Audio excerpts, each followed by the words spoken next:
session of the Asian Cultural Presentation by Reach Central Florida. Reach is to promote this recognition and experience of Asian culture and heritage by reaching out to the Central Florida community. Reach provides many wonderful programs to foster young leaders through cultural performances, festival activities, and volunteering opportunities. Thank you. Up first, we have Windermere High School presenting Indonesia.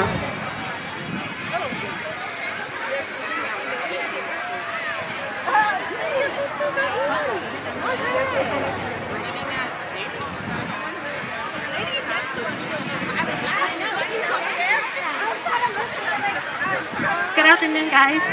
We are from Windermere High School, and my name is Youngsin. This is Andrew, and this is Frank. And we will be presenting about Indonesia. So it's a Southeast Asian country that has many high mountains, and it's surrounded by waters. And there's a population of 273.5 million people, and there are over 1,300 ethnic groups. And yeah, and here we have introduce our food. Okay, so Indonesia, a lot of popular Indonesian foods include this is kue right here, or sometimes called kue in Indonesia. It is a bite-sized snack. It's filled with brown sugar and it's surrounded by like rice flour. This one pictured here is pandan flavor, but there are various other flavors, and it's very popular in other countries as well, like Myanmar, Thailand, and Vietnam. And here we have the mie goreng, which is like a stir-fried type noodle.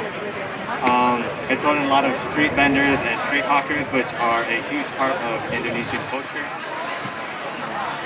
And they also prepare it in like very unique styles compared to like other countries. And here we have another vendor. It's kind of for like nasi uduk, which is a fragrant coconut rice that's served in like a banana leaf. I know in Malaysia they call it nasi lemak, and it's filled with wonderful things, and it's very delicious.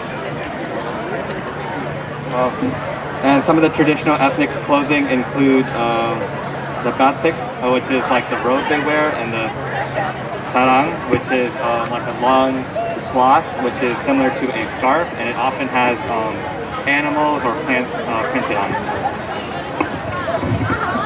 My name is Andrew. I'll be talking about the picture here is the capital, which is called Jakarta. And since Indonesia is a coastal city, there's a lot of fishing villages, and this is one of their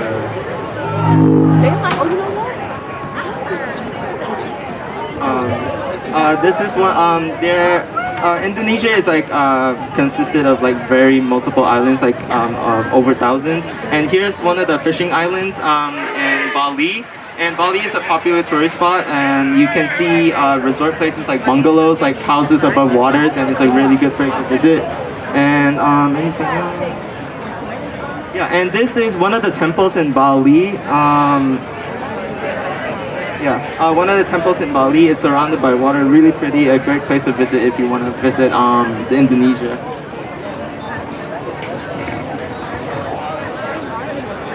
Thank you for listening to our presentation.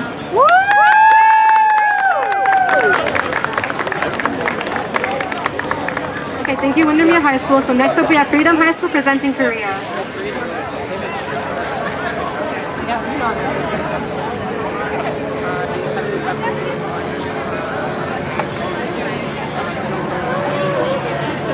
Hey everybody, I'm Edison and this is Stanley. We're from Freedom High School and we'll be talking about South Korea. So starting off, for their culture, Korean media and culture has been blowing up recently over the past couple of years. And so a really popular example right now is the Netflix show. It's a K-drama.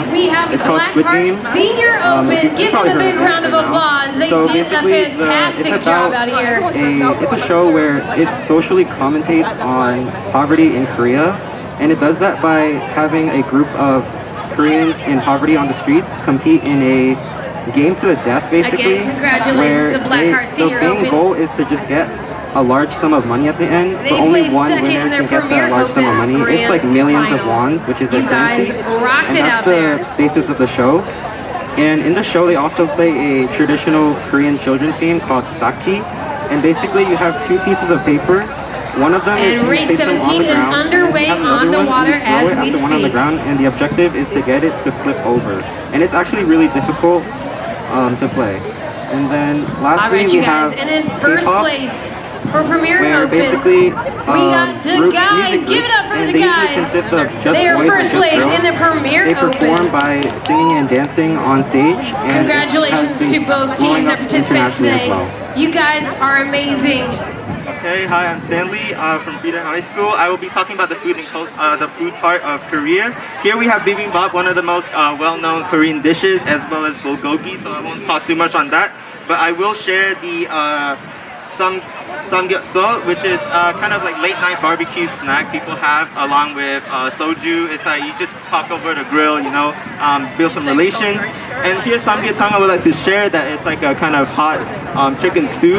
You eat it. And here's a fun fact about the Alright, you guys, samgyeopsal. this time You can, race 19 most to start people, making their way you to think the that on a Marsh hot Lake summer day you would area. go for ice cream or anything. Blackheart But South Senior Koreans, they have a unique way of Saka countering Golden Dragons heat with heat. powered by So with K-Bar, samgyeopsal, that's a very interesting way to NPP fight heat. Dragons And here you have the Dragon Boat tteokbokki. Club. I think Please that's start one of the making your most way to the well-known Marsh Lake Korean area dishes as at well. this You can time. have it go with like a spicy gochujang or like a salty and sweet jajang sauce. It's a black bean sauce. And these are basically rice cake that come in different sizes. And over here you can see this flower, you're probably wondering. This is called the mugunghwa, which is a hibiscus in Korean. And many countries also share the hibiscus as their national flower, like Malaysia for example. But Korean, they focus on the pinker hibiscus. And that's what it is. And here we have the map of Korea. We have Jeju Island right down here. I don't know if you can see. But it's popular and kind of sounds like Treasure Island because it's such a treasure trove for nature, tourist destinations and everything. And here you have the Gyeongbokgung Palace. And as you know that many Asian countries have shared like a vassal relationship with China. So you can see the very similar architectural structure that it has with many Chinese palaces. And yeah, that's it for our Korean Yes, and in short presentation. form, I hope you like it. Thank you. Sirens coming up from behind. You guys did an excellent job. Race 17. You guys are fantastic out there. Next up, we have Apopka High School Labs presenting Singapore. Hello y'all, thanks for coming out on a sunny day in Florida. So today we're going to be learning about a place that's even hotter during this time of year, which is Singapore. It's in Southeast Asia, and the main ethnicities that you'll find there are Chinese, the Malays, Indians, and the English. Now if we start off, the flag of Singapore is red and white. Now, the moon does not represent any Islamic culture, but instead it represents a young nation in ascent to greatness. Now, Singapore used to be a backwater of a nation, but it's now grown to be one of the 4 great Asian tigers of Asia due to its industrialization since the 1980s and huge economic growth. Now, the 5 stars represent their 5 democratic values as a nation. And of course, they also have the merlion as their national symbol due to the fact that their nickname is, quote unquote, the Lion City.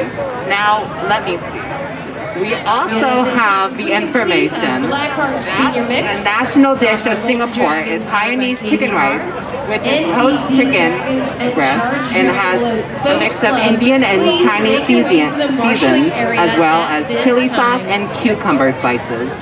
Now, Singapore's food stalls are so great that they're the only food stalls in the world that have Michelin stars. Now, if we go down to the facts about Singapore, you'll see that, of course, Singapore has a tropical climate, as I said, due to it being in Southeast Asia near the equator, and that the official languages are Tamil, Chinese, English, and Malay. There's also an unofficial Creole language based in English that is based around usually Malay and a mix of different Chinese dialects. And finally, I'd like to touch on the holiday of Singapore, which is National Singapore Day, which celebrates their independence from British colonization and their independence from Malaysia. and it's of course one of their biggest days in Singapore. And of course they also celebrate different Chinese celebrations, as the nation is 75% Chinese. Thank you so much and have a good day.